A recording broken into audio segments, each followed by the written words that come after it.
Hello, universe. Welcome to Global Info Series episode number 7. In this episode, let us learn how to handle Gen Z.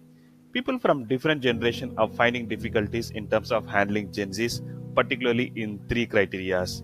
Either it can be domestic or in the school or college centers, and the third one is in the work atmosphere.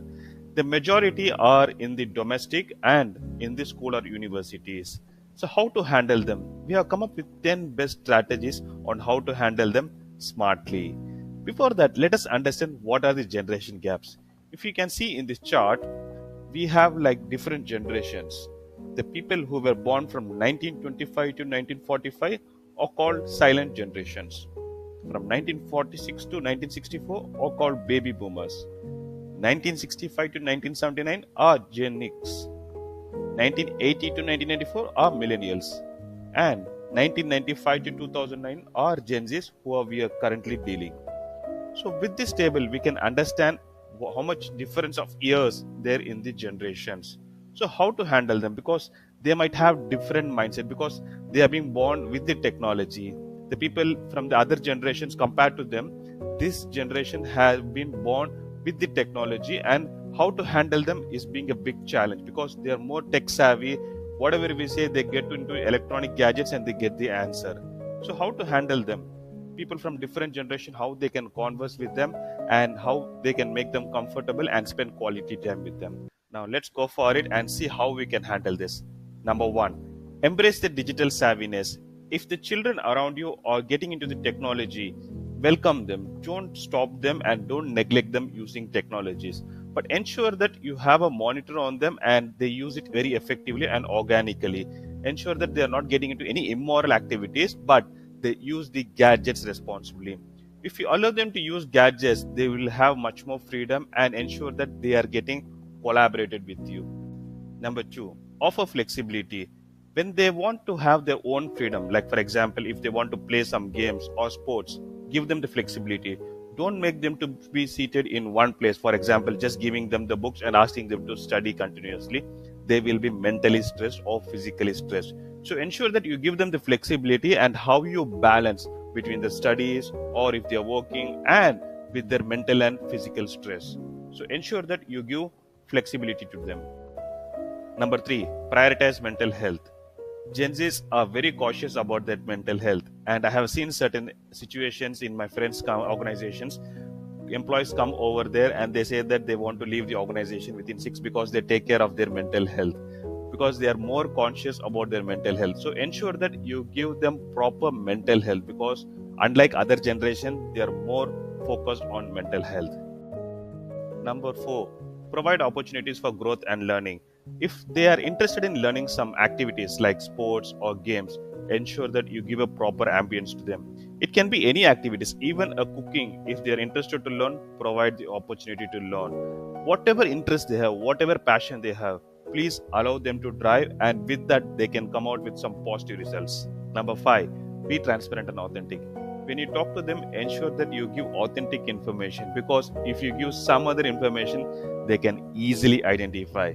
Even if they are miles away, even if they are kilometers away, if you say something which is not true, they can easily identify. So we cannot cheat them. It's better to be very transparent and authentic with them. Number 6, encourage social impact and purpose. Allow them to have a social interactions with the people, with the community around you, so that they will feel much more better. They should not feel so restricted at home itself.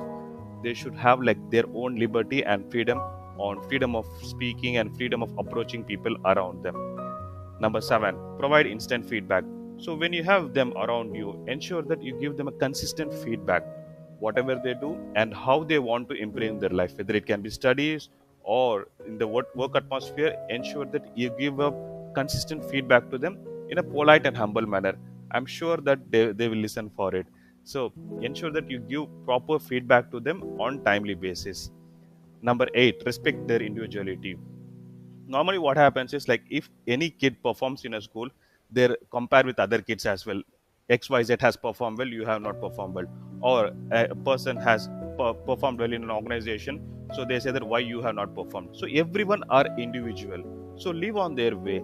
Just ensure that they give the best, whatever activity they do. Like for example, if it is studies, how much consistency they do, what is the performance level. Don't look for number one. Always don't look for number one or number two, number three. Ensure that they give their best and consistency in what they do. If it is studies, how much studies they do and what is the knowledge they gain. And if it is work atmosphere, how much efficient they are.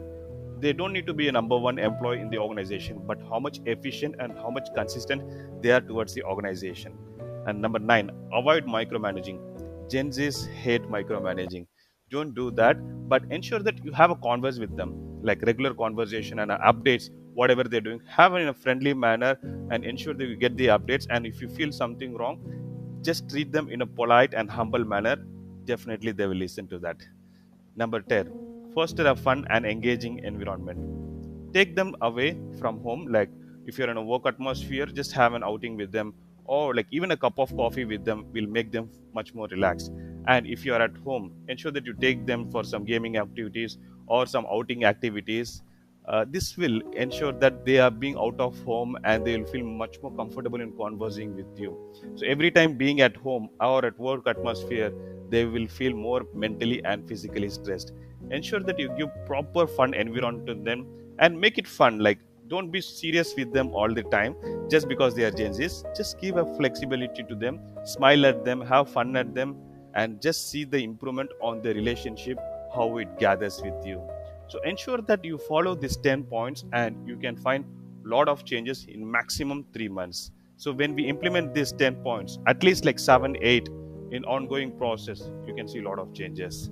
I hope this message is useful. You can pass this information to anyone who are handling Gen Zs in these days and it will be useful for them. So if you have not subscribed, you can subscribe the channel, like and comment if you like the video. I will see you guys in the next video. Take care.